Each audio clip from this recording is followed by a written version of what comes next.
The world teaches you that warmth is a virtue, that an open heart is a currency that buys affection.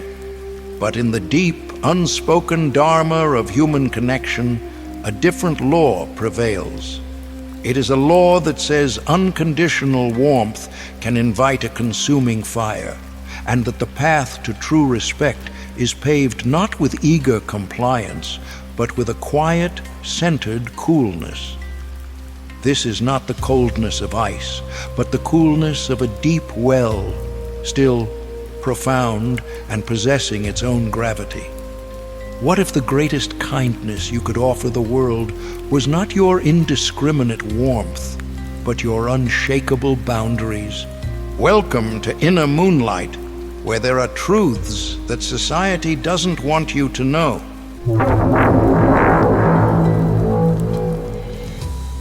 You must unlearn the first lie you were ever taught, the gentle poison that was poured into your ear from your first day. That your goodness is measured by your compliance. That to be loved, you must be endlessly agreeable. That to be accepted, you must first erase your own edges, your own needs, your own sacred no. This is the gospel of people-pleasing, and it is the most widespread and debilitating sickness of the human spirit. It is the belief that you can make yourself small enough to be loved, that you can become so accommodating that you will never be abandoned, and it is a path that leads not to connection, but to a slow and silent erasure of the self. This eager-to-please kindness is not a virtue. It is a strategy born of fear. It is the fear of conflict, the fear of rejection, the fear of being seen as difficult. From a spiritual perspective, it is the ego's desperate craving for external validation. The ego, in its profound insecurity, believes that its worth is not inherent, but is a prize to be won from the approval of others. And so it performs. It smiles when it wants to frown. It says yes when its soul is screaming no. It offers its time, its energy, its very life force as a sacrifice at the altar of being liked. This is not compassion. It is a transaction rooted in terror. And the universe, in its perfect and impersonal wisdom, operates under the law of cause and effect, the law of karma. When you consistently signal to the world that your time is not valuable, that your energy is limitless, that your boundaries are non-existent, you are planting a karmic seed. You are teaching people how to treat you. You are teaching them that you are a resource to be consumed, not a sovereign being to be respected. The inevitable harvest of this seed is not the love you crave, but the disrespect you fear. You do not attract friends. You attract what the source text calls wolves, those whose spirits are attuned to the scent of weakness, who are drawn to those they can easily exploit. This is the poison of unconditional kindness. It devalues not only you, but the receiver as well. Think of it. The first time you offer help, it is received with gratitude, the dopamine of a gift freely given and received. But the 10th time, it is no longer a gift, it is an expectation. By the 20th time, it is an entitlement. And should you, on the 21st time, finally say no, you are met not with understanding, but with resentment. Your constant, undiscerning giving has not built a bridge. It has created a toxic dependency. Your kindness has become the very thing that prevents the other person from learning their own strength. To awaken to this truth is the first step. It is a cold awakening. It feels like stepping out of a warm, stuffy room into the crisp, sharp air of a winter morning. The illusion that your compliance would one day be rewarded shatters, and the cold reality is that it has been the very source of your depletion. This feeling of coldness is not a loss of humanity. It is the birth of clarity. It is the dawn of right view. It is the first brave step away from the warm poison of being liked and onto the cool, solid ground of being respected. It is the beginning of real power. This cool clarity, this newfound power, is not a weapon to be wielded against the world. It is the tool you will use to build your first sacred structure, the boundary. And you must learn this truth, a truth that runs contrary to everything you have been taught. A closed gate, when closed with wisdom, is an act of the most profound compassion. We are taught to see boundaries as hostile. A no is an act of rejection. A moment of unavailability is an act of selfishness. This is the language of the dependent, the language of the one who believes others exist to serve their needs. But in the Dharma of a balanced life, a boundary is not a wall built of fear. It is a circle of light drawn around yourself, a line of sacred definition that declares, here is where I begin, and here is where I end. My energy, my peace, and my path are my responsibility, and yours are your own. This is not a declaration of war. It is a declaration of peace. First, it is an act of compassion for yourself.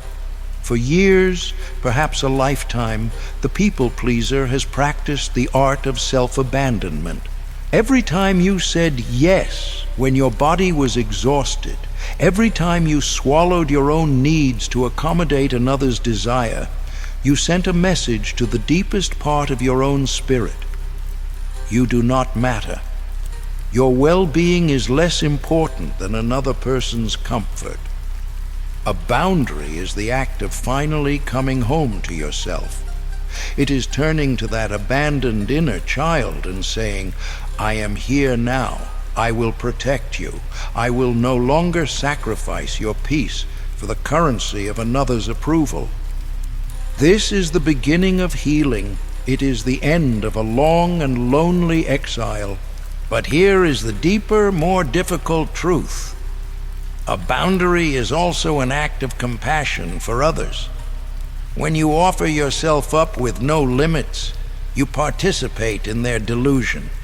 You enable their unskillful patterns. You teach the taker that it is acceptable to take. You teach the entitled that their entitlement is justified. You become a crutch that prevents them from ever learning to walk on their own. Your indiscriminate yes harms them as much as it harms you, for it keeps them trapped in a state of spiritual infancy. When you set a clear, firm, and loving boundary, when you say, I cannot do that for you, or I do not have the capacity for that right now, you hold up a mirror. You give them the rare and precious opportunity to see the nature of their own request. You interrupt their karmic pattern of consumption. For a moment, they are forced to stand on their own, to find their own resources, to confront their own emptiness. It may feel uncomfortable for them. They may call you selfish. But in that moment of discomfort, you have given them a greater gift than your compliance ever could, a chance to grow.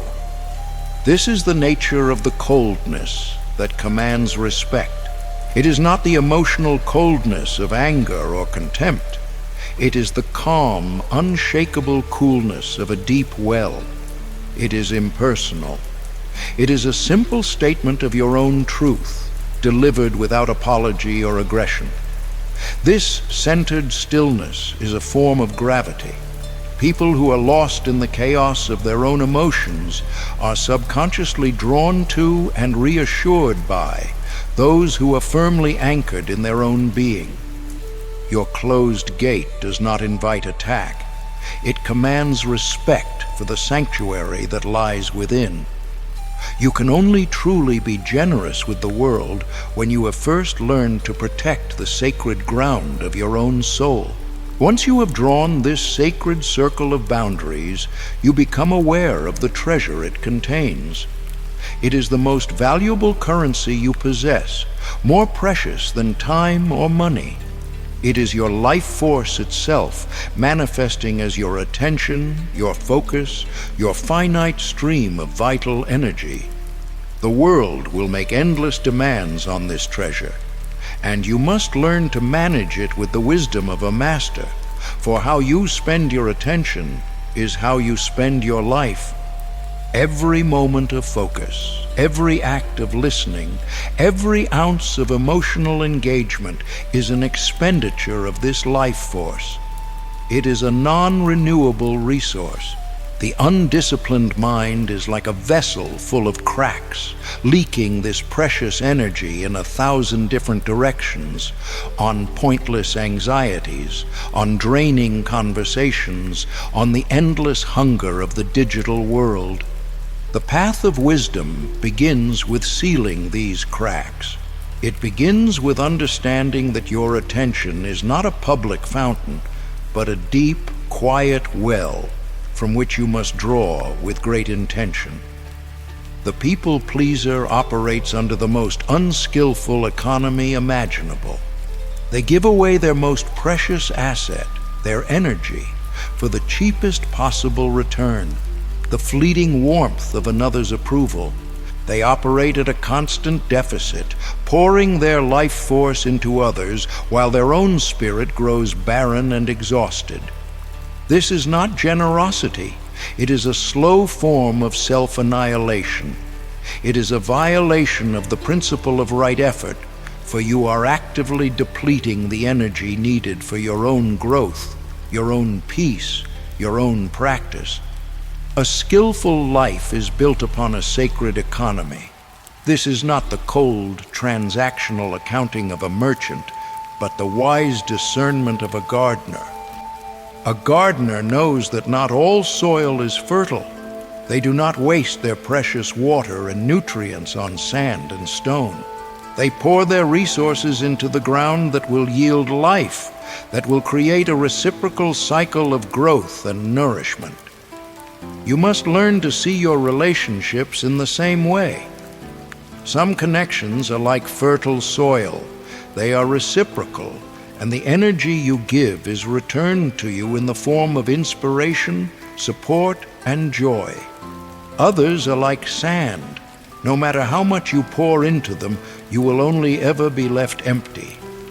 Your task is to use your wisdom, your prajna, to discern the difference. You are not obligated to plug your life force into the black hole of another's endless need. To do so is to enable their helplessness and to guarantee your own burnout.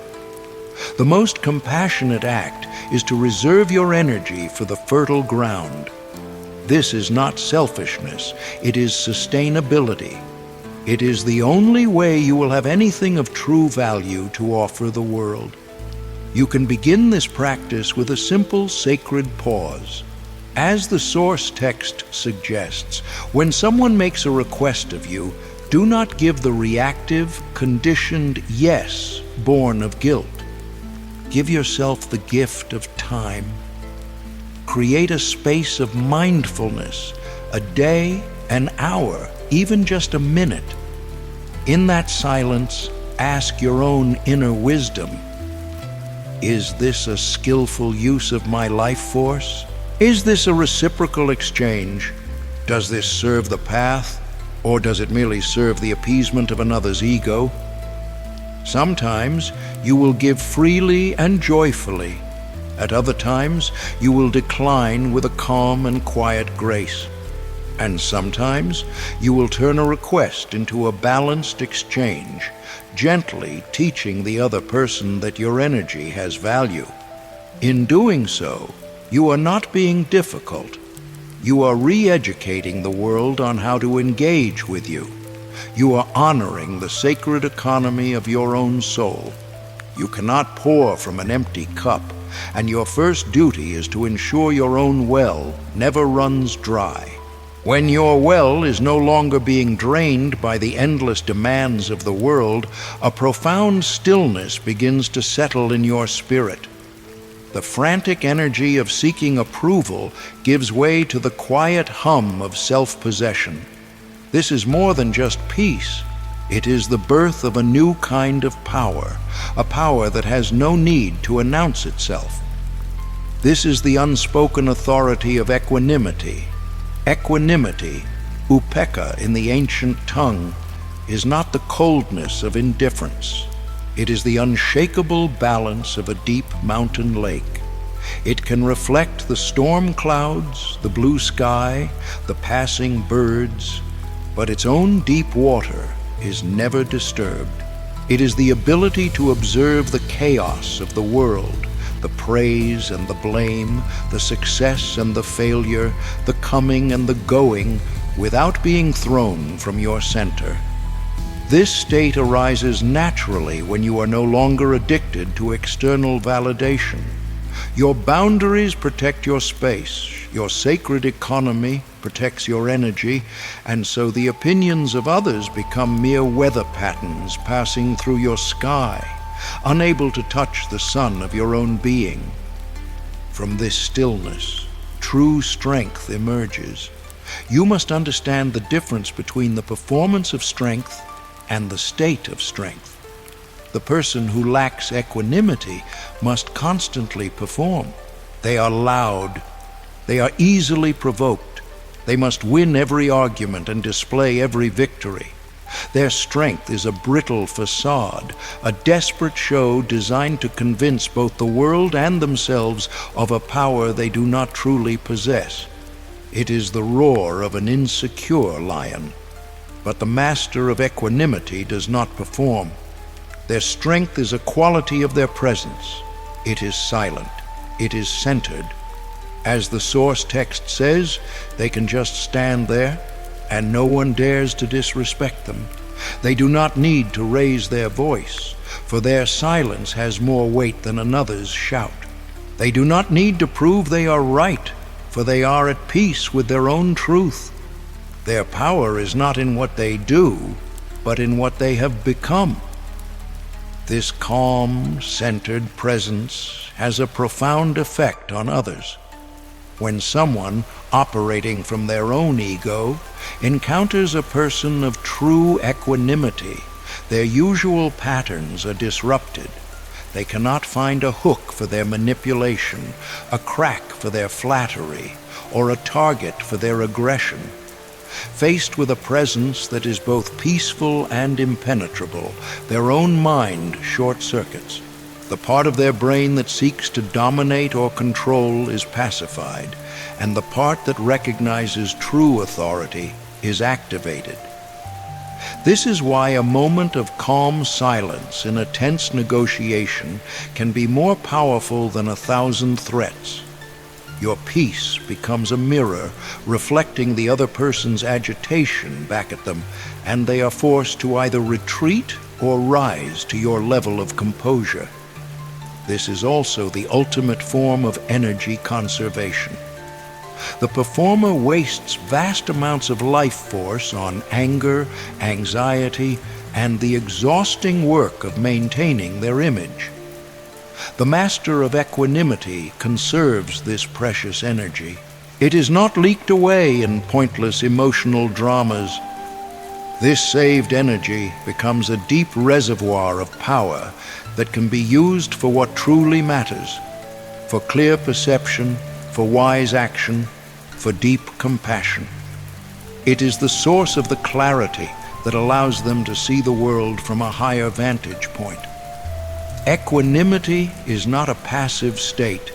It is the quiet, humming engine of the enlightened warrior, a stillness so profound that the noisy world instinctively holds its breath in reverence. This quiet, centered state of equanimity is not the end of the path. It is the foundation upon which true, skillful kindness can finally be built. For the master of life does not abandon warmth. They simply learn to stop wasting it. They understand that their kindness, their sincere heart, is a precious and powerful resource. To offer it indiscriminately is not a virtue. It is a profound foolishness. This is the final practice, the wisdom of selective warmth. The journey begins by deconstructing the naive ideal of unconditional kindness. That ideal, as we have seen, is a poisoned well. It is a blind, sprawling fire that warms both the grateful traveler and the thief who has come to steal your wood.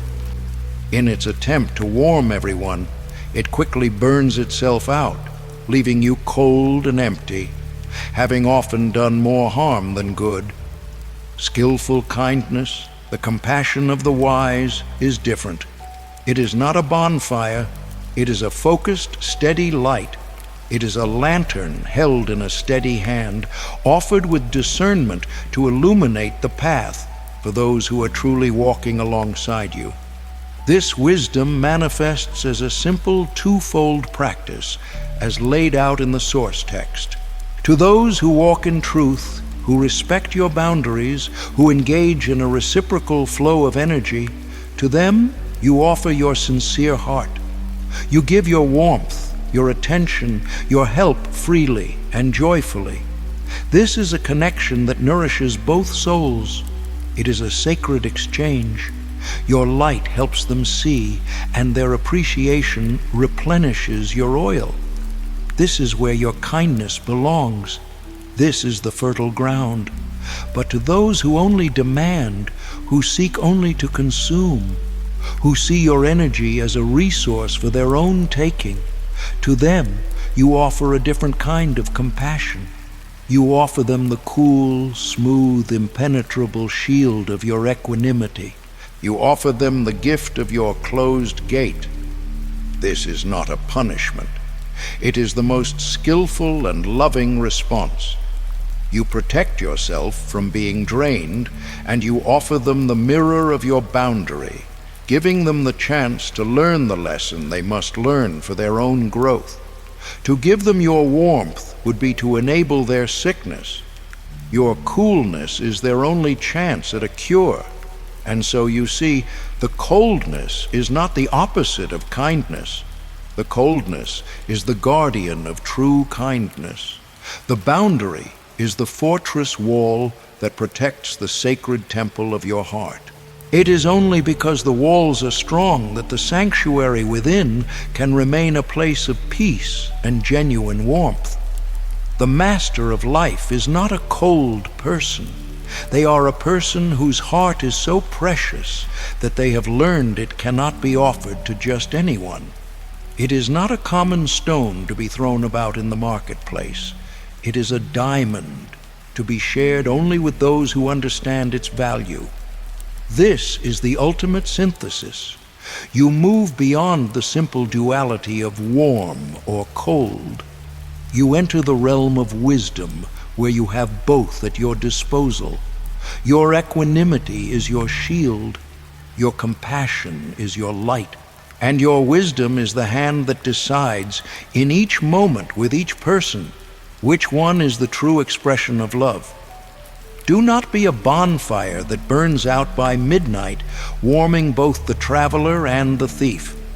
Be a lighthouse, rooted in stone, calm in the storm, offering its focused beam not to all, but only to the ships that are truly seeking the shore. Your light is too precious to be wasted. Let it be a guide,